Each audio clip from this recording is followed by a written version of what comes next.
chair flying. Now, as I explain this, you might look at me and go, Daniel, that's a little bit weird. That's a little bit odd. I don't know if I can do that.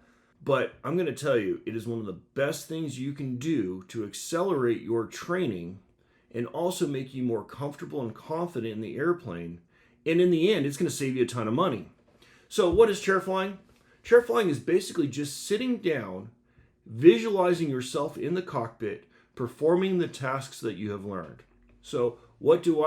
I get home from a lesson. I get home from a flight that I've learned a lot of new things. Or maybe I don't even get home from it. I set myself in the car. I've got my notes sitting right there, and I visualize myself in the cockpit of that airplane, and I go through the tasks step by step and really sink it in as deep as I can into my brain.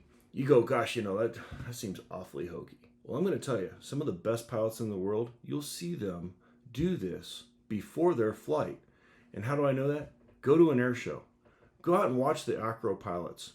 Half an hour before they get in the airplane, you'll see them doing their hand gestures and walking themselves around. And what they're doing is they're visualizing themselves in their airplane, performing the maneuvers they have to maneuver, and getting themselves in the right mind space to perform low altitude aerobatics.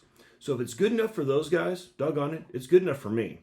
I learned this early on in my flight training, and I credit this to part of the reason why I was able to get done with my private pilot certificate with just a little over 40 hours.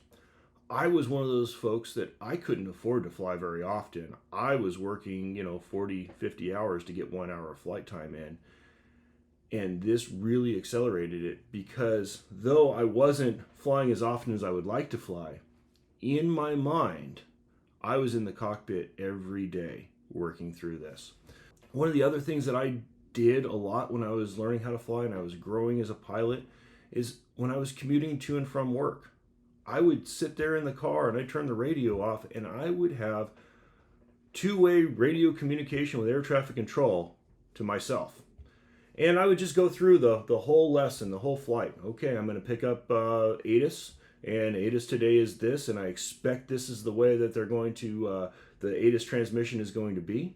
And then I'm going to call ground, and I'm going to call ground. I'm going to tell them who I am, where I am, what I want to do.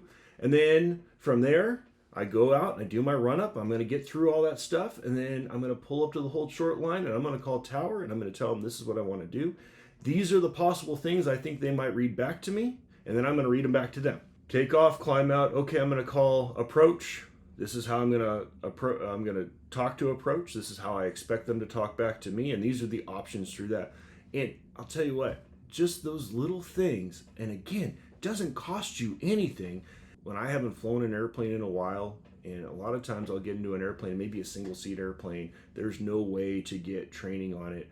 I work through this process, and it gives just absolute dividends and results. If any of this is helpful to you, please put a like down there and hit the subscribe button. We really appreciate that.